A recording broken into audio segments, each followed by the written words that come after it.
kekerasan seksual pada tahun 2023 ini, Indonesia mengalami darurat kekerasan seksual. Bukan hanya dialami orang dewasa saja, tetapi juga banyak terjadi kepada anak-anak. Kekerasan seksual adalah aktivitas seksual yang dilakukan tanpa persetujuan dari korban. Bentuk pelecehan seksual dapat berupa pemerkosaan terhadap orang asing, pemerkosaan dalam pernikahan atau pacaran, pelecehan seksual secara mental atau fisik, aborsi paksa, dan pelecehan seksual terhadap anak. Pelecehan seksual bukan hanya sekedar sentuhan, tetapi juga apa yang disebut sebagai catcalling, siulan, sindiran, hingga pelecehan seksual melalui dunia maya.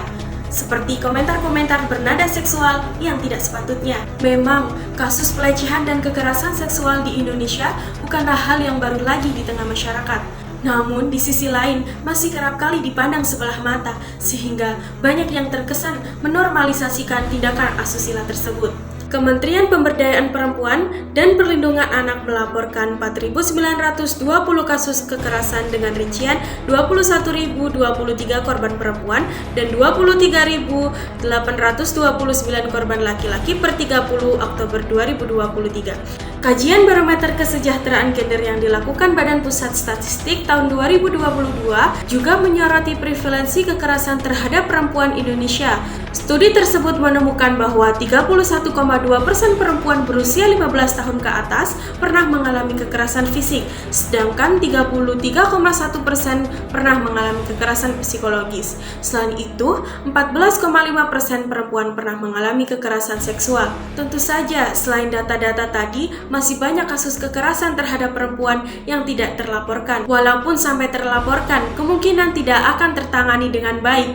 Lantaran banyaknya kasus serupa, penanganan untuk kasus kekerasan seksual secara khusus di Indonesia masih sangat rapuh dan terbatas. Selain itu, berdasarkan survei yang dilakukan oleh Komnas Perempuan, hanya sekitar 10% perempuan yang melaporkan kasusnya ke lembaga pelayanan.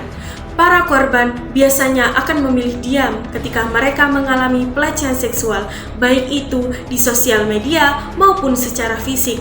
Kenapa? Karena bisa jadi mereka juga terancam. Selain itu, mereka akan berpikir bahwa itu adalah sebuah aib bagi dirinya yang nantinya akan dapat hinaan atau bahkan dikucilkan oleh lingkungannya. Hal ini terjadi karena masih banyak masyarakat yang lebih menyoroti dan menyalahkan si korban, bukannya malah fokus pada si pelaku dan kesalahannya. Inilah kemudian yang membuat pelaku merasa aman sehingga dia terus-menerus mengulang dan melakukan tindakan asusilanya ini. Oleh karena itu, untuk menurunkan tingginya kasus kekerasan dan pelecehan seksual di Indonesia, pemerintah harus selalu meningkatkan kualitas pelayanan dan penanganan terhadap pengaduan para korban dan juga secara konsisten memberikan jaminan perlindungan terhadap para korban.